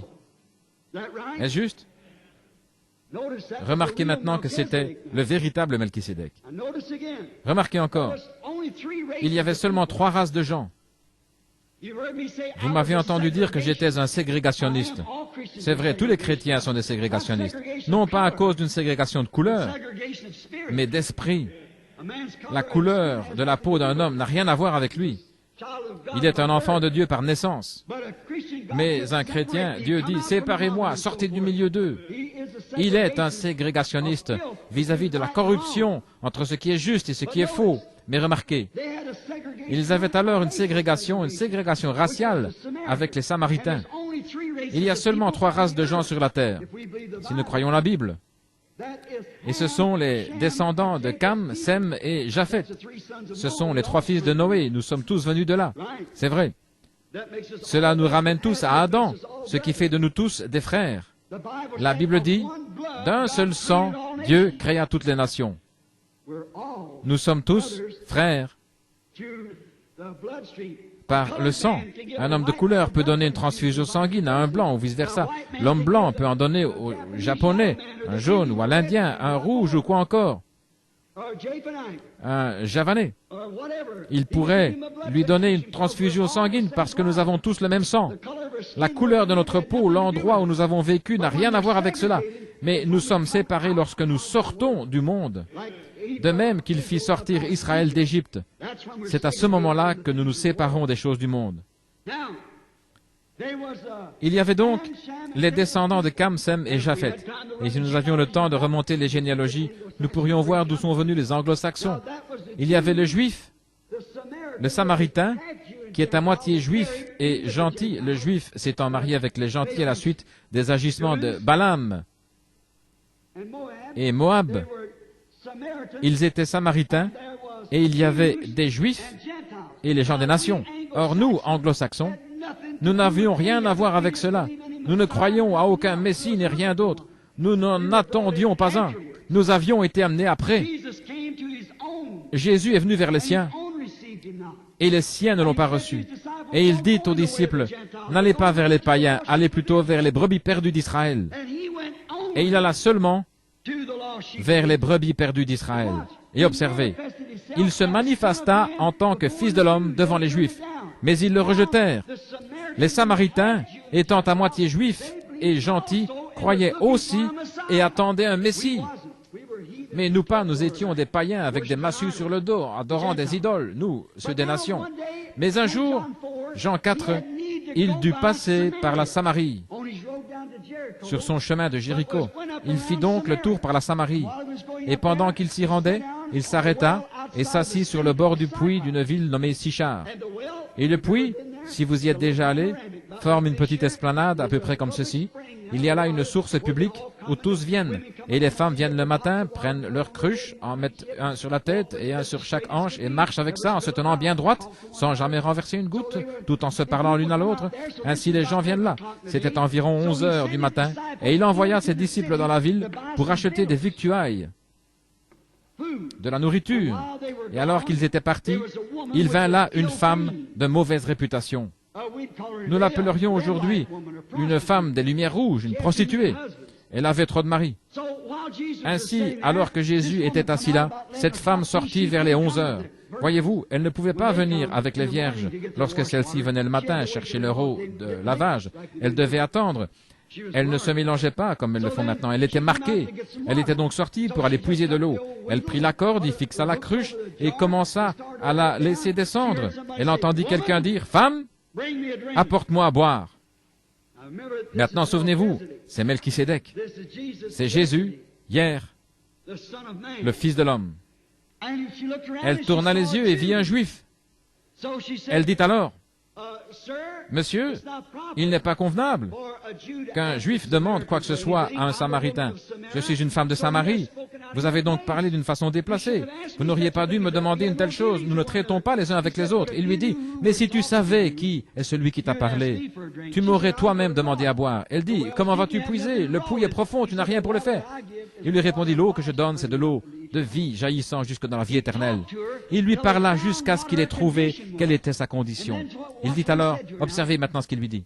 « Va chercher ton mari et viens ici. » Et elle dit, « Je n'ai pas de mari. » Il lui dit, « Tu as dit la vérité, car tu en as eu 5, et celui avec lequel tu vis maintenant n'est pas ton mari. Donc, en ceci, tu as dit la vérité. » Remarquez la différence entre cette femme et cette bande de prêtres. Elle en savait davantage à propos de Dieu que tous ces prêtres ensemble. Elle dit, « Seigneur, je perçois que tu es un prophète. » Elle ajouta, « Nous n'en avons pas eu depuis 400 ans. Cependant, nous savons que le Messie va venir, et lorsqu'il sera là, c'est ce qu'il fera. » C'était le signe du Messie, car il était le Fils de l'homme. Elle dit, « C'est ce qu'il fera lorsqu'il viendra. Tu dois être son prophète. » Il dit, « Je le suis. »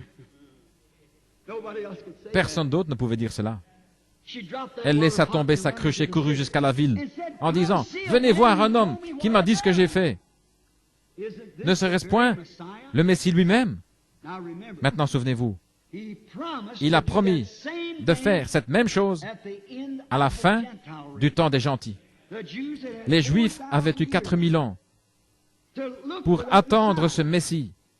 4000 ans d'enseignement disant qu'il allait venir et ce qu'il ferait lorsqu'il serait là. Et ils manquèrent de le voir, ils manquèrent de le reconnaître.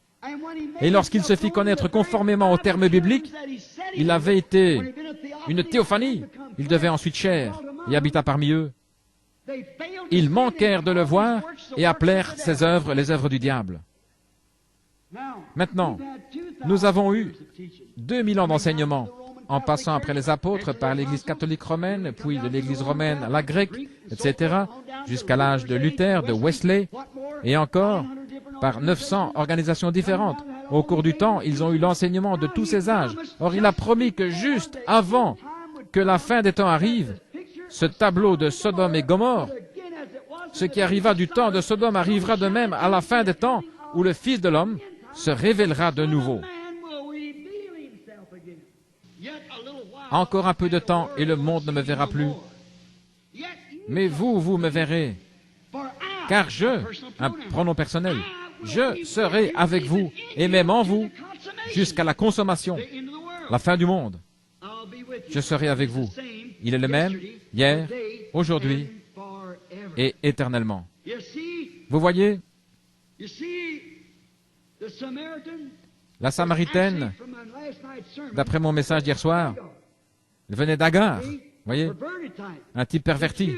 Les Juifs venaient de Sarah, où était Saranite, mais le gentil venait de Marie, la semence royale d'Abraham.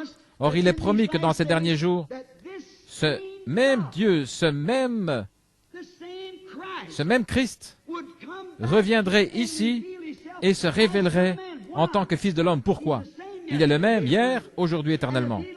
S'il laissait ces Juifs s'en tirer, s'il leur a donné ce signe messianique, et ensuite arrivé à la fin des enseignements des nations, il laissait ceux-ci simplement entrer sur base de la théologie, il serait injuste.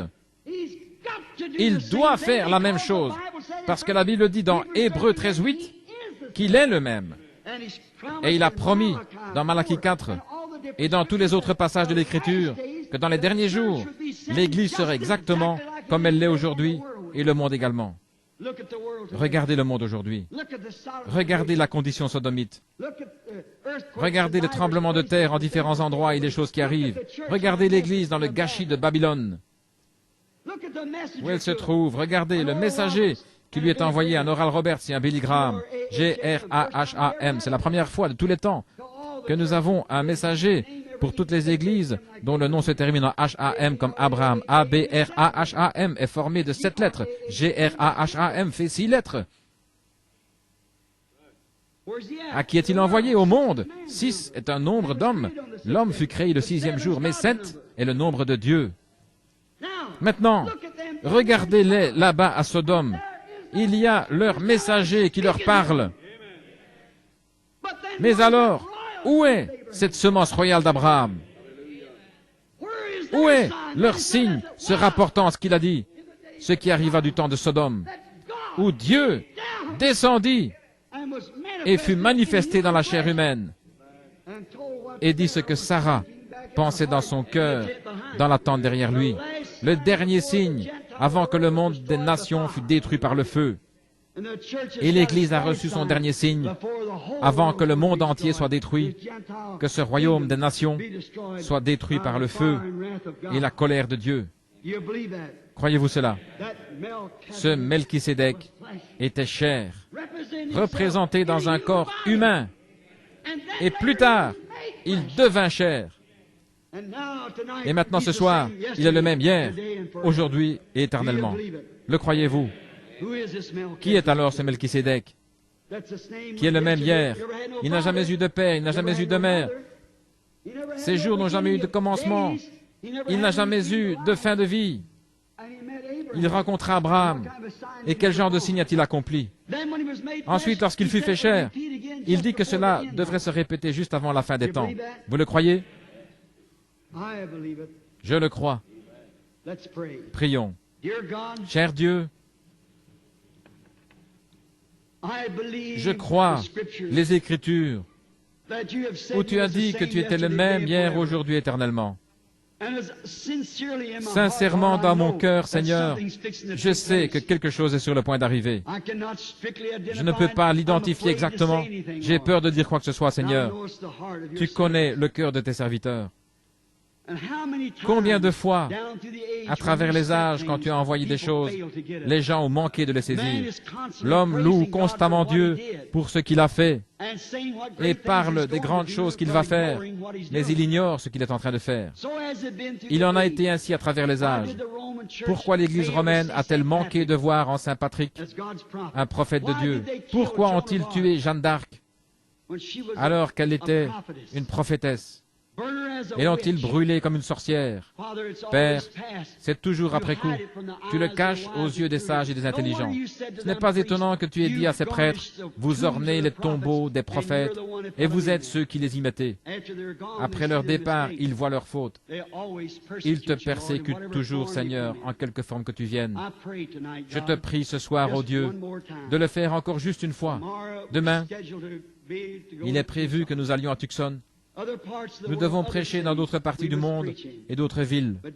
Mais, cher Dieu, il y a peut-être des étrangers ici ce soir qui ont entendu prêcher des choses, mais qui ne les ont jamais vues manifester.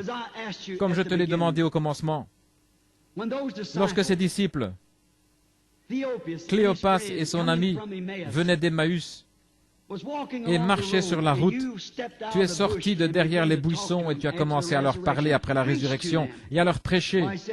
Eh bien, il a dit, « Ô homme sans intelligence et dont le cœur est lent à croire, ne savez-vous pas que Christ devait souffrir ces choses et entrer dans sa gloire? Mais ils ne le reconnurent pourtant pas. Toute la journée, ils ont marché avec toi, et sans pourtant te reconnaître. Comme la nuit tombait, ils te pressèrent d'entrer. Lorsqu'ils furent dans la petite auberge et qu'ils eurent fermé les portes, alors tu fis quelque chose de semblable à ce que tu avais fait avant ta crucifixion. Et ils reconnurent que c'était le Christ ressuscité. En quelques instants, tu étais derrière le rideau, tu avais disparu. Et coururent tout de suite et dirent aux disciples, le Seigneur est vraiment ressuscité. Père divin, je crois que tu es toujours vivant. Je sais que tu l'es. Et tu nous l'as prouvé tant de fois. Pourrais-tu le faire encore une fois pour nous, Seigneur?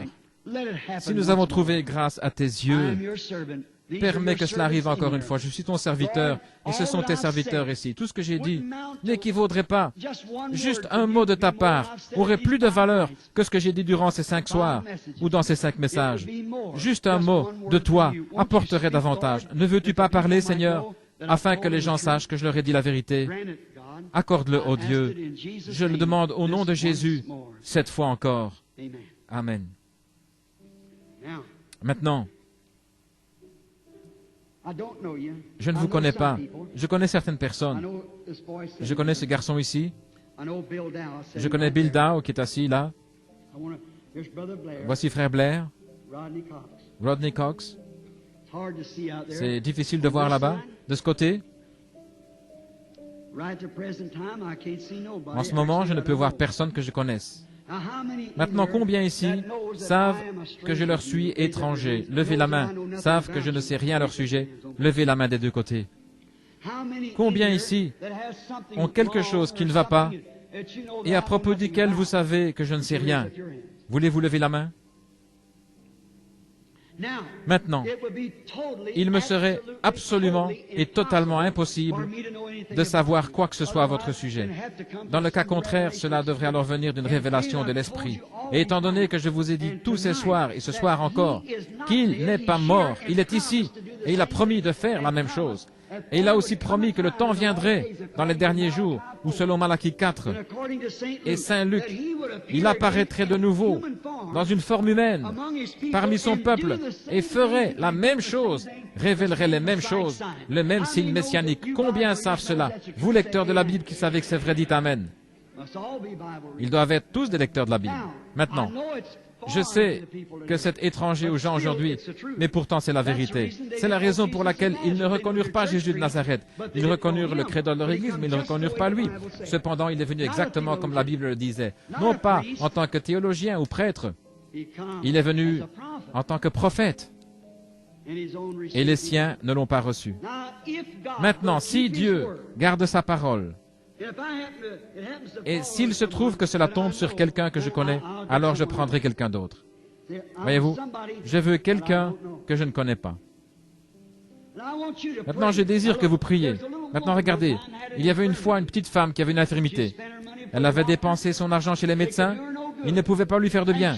Et elle dit en son cœur, si je peux toucher le vêtement de cet homme, je serai guéri. Vous vous souvenez de l'histoire?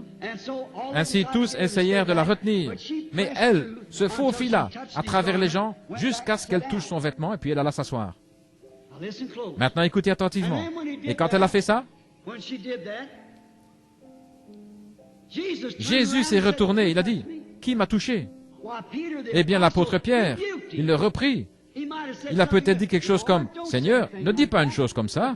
Les gens croiront qu'il y a quelque chose qui ne va pas avec toi. Parce que lorsque tu leur demandes de manger ta chair et boire ton sang, ils pensent déjà que quelque chose ne va pas. Et tu dis « Qui m'a touché ?» Or toute la foule te touche. Il répondit « Oui, mais je sens qu'une vertu est sortie de moi. » C'était un toucher différent. Or tout le monde sait que la vertu, c'est la force. Je suis devenu faible. Une vertu m'a quitté. Et il parcourut l'auditoire des yeux jusqu'à ce qu'il ait découvert la petite femme. Et il lui parla de sa perte de sang. Et elle sentit dans son corps que celle-ci s'était arrêtée. Est-ce juste? Et il dit, ta foi t'a sauvé. Le mot grec pour ceci, c'est sozo, ce qui signifie sauver physiquement ou spirituellement. C'est pareil. Simplement sauver, il est votre sauveur. Maintenant, si c'était lui hier, et la façon dont il agissait pour prouver qu'il était parmi les gens, le Messie promis, et que c'est ainsi qu'il s'identifia selon la promesse de la Bible, il devrait faire la même chose maintenant. Ne devrait-il pas faire la même chose? Vous dites, l'a-t-il dit à propos de la guérison des malades? Oui. Le livre des Hébreux, la partie de la Bible que je viens de lire, dit que Jésus-Christ est maintenant notre souverain sacrificateur, qui peut être touché en ressentant nos infirmités. Combien savent que c'est la vérité? La Bible le dit. Il est maintenant le grand prêtre qui peut être touché par le senti de nos infirmités. Alors, s'il est le même grand prêtre, qu'alors? Comment agirait-il maintenant? Il devrait agir de la même façon qu'à ce moment-là, s'il est le même souverain sacrificateur.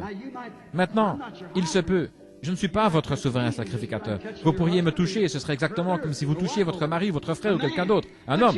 Mais laissez votre foi le toucher et observez ce qui arrive. Maintenant, si je suis le serviteur de Dieu et que je vous ai dit la vérité, Dieu confirmera que c'est la vérité. Et cela prouvera que Jésus-Christ est vivant ce soir et qu'il se tient ici.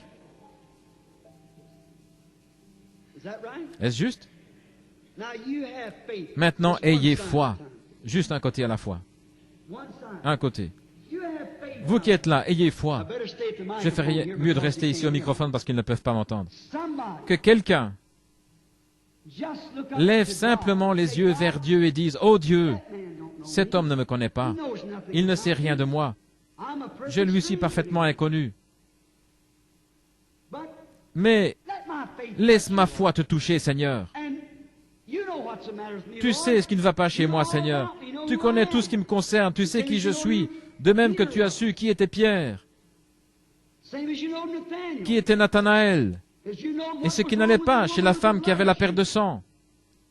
Et cet homme me dit que tu es le même hier, aujourd'hui, éternellement. Alors, Seigneur, laisse ma foi te toucher. Et s'il fait cela, et se révèle infailliblement ici, combien parmi vous croiront en lui de tout leur cœur? S'il le fait pour au moins une ou deux ou trois personnes, comme témoignage, que Dieu vous bénisse. Maintenant, Père Dieu, ceci est totalement hors de portée de tout homme. Cela devrait être un phénomène surnaturel. Aussi, je te prie de m'aider maintenant, Seigneur. Je suis entre tes mains. Fais avec moi comme tu le juges bon. Au nom de Jésus, Amen. Maintenant, ne soyez pas nerveux. Dites simplement, humblement et respectueusement, « Seigneur, je te servirai. » Et ce sera une vérité. Si j'arrive à toucher son vêtement, alors réponds-moi à travers cet homme. Cela me prouvera que ce qu'il a dit est la vérité. Est-ce juste? Combien ont déjà vu la photographie de cette lumière? Elle se trouve partout dans le pays. La science l'a prise et examinée. Or, il est ici maintenant même. Le même qui a parlé à propos de mariage et divorce. Le même qui était sur la montagne et qui a secoué les collines là-bas. Le même qui était ici au fleuve en 1933. Le même hier, aujourd'hui, éternellement. Il est le même.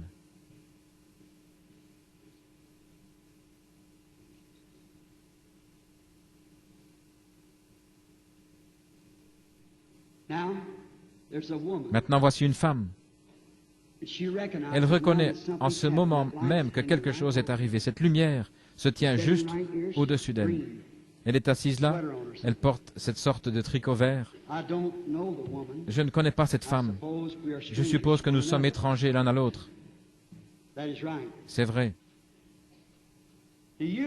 Croyez-vous que Dieu, vous avez besoin de quelque chose, et vous croyez que Dieu peut me révéler quel est votre problème? Et s'il le fait, vous saurez alors que cela doit être une puissance surnaturelle, parce que je ne vous connais pas. Et cela devra venir par quelque chose de surnaturel. Cela dépend de la façon dont vous le considérez. Vous pouvez vous ranger du côté du prêtre et l'appeler le diable. Vous pouvez vous ranger du côté du croyant et l'appeler Dieu. Quoi que ce soit, c'est de là que viendra votre récompense. Si Dieu me révèle quel est votre problème, l'accepterez-vous comme votre expiation pour ce problème? Je ne sais pas quel est le problème, mais je sais, et vous savez que quelque chose est en train de se passer. Maintenant, laissez-moi vous dire comment vous vous sentez alors que vous saurez. Il y a une sensation de chaleur vraiment douce, confortable. Je suis en train de la regarder maintenant. C'est cette lumière ambre qui se tient près de cette femme. Et cette dame souffre d'ennui d'estomac. C'est une sorte de grosseur dans son estomac. Elle n'est pas d'ici. Non. Vous venez de loin, n'est-ce pas? C'est juste. Vous venez du Wisconsin. Est-ce juste? Bien sûr. Maintenant, vous êtes guéri. Votre foi vous a guéri. Maintenant, dites-moi, qui la femme a-t-elle touché? Je suis à 20 mètres d'elle. Elle a touché Jésus-Christ, le souverain sacrificateur. Le croyez-vous? Je regarde maintenant une femme à qui j'ai parlé. Cette femme, je la regarde parce qu'elle est en train de prier si fort pour un homme. Elle m'a dit qu'elle avait un homme. Elle ne m'a jamais rien dit à ce sujet, mais son nom est Madame Waldrop. Elle vient de Phoenix. Elle fut ressuscitée des morts. Son médecin est venu avec les radiographies et a montré le cancer du cœur. Elle est morte dans la ligne de prière. Cela fait combien de temps, Madame Waldrop? 18 ans.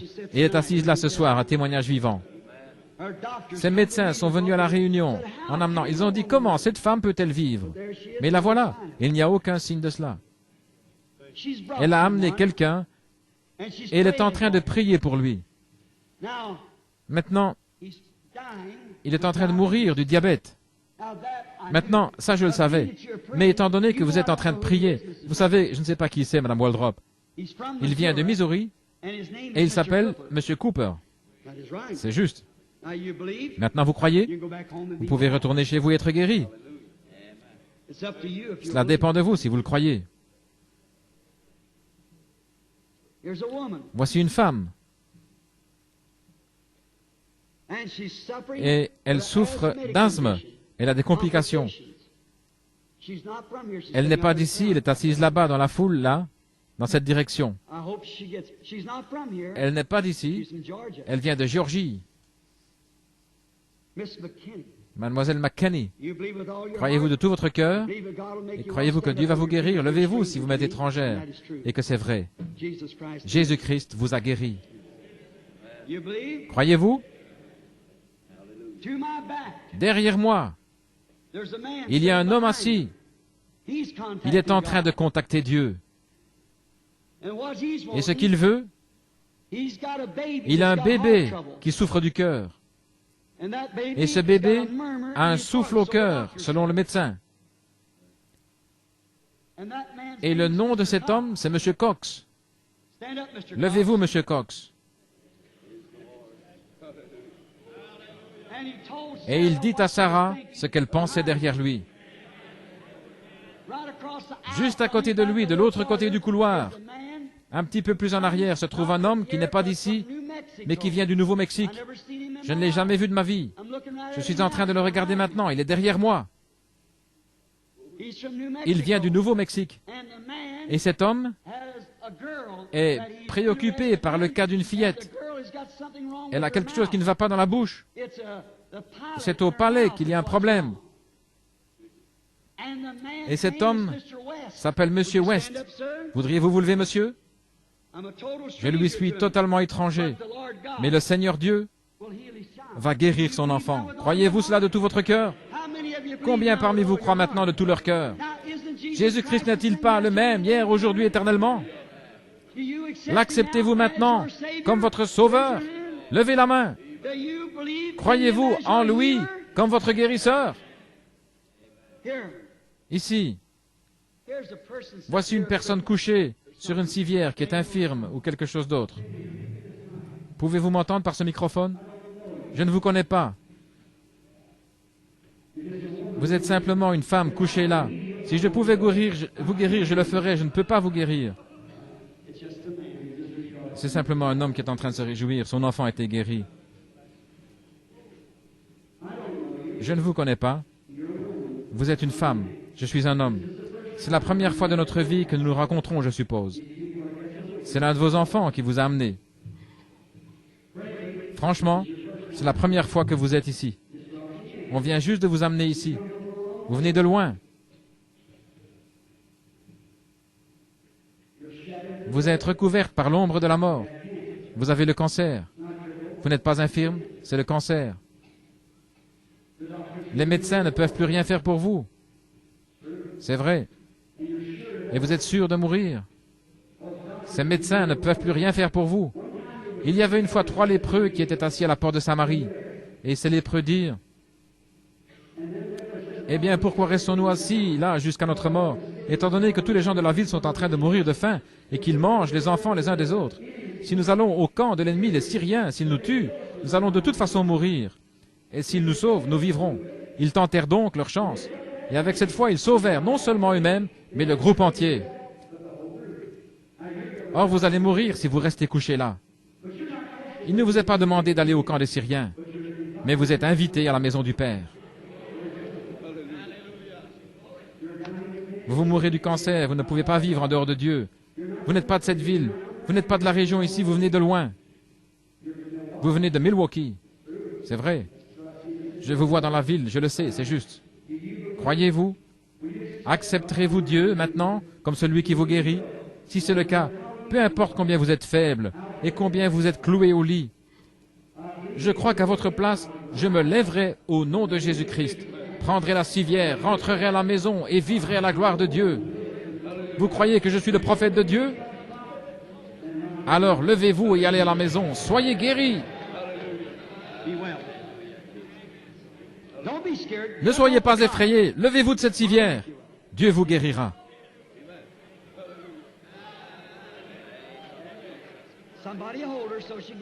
Que quelqu'un la tienne afin qu'elle puisse se lever et recevoir de la force. Croyez-vous Dieu?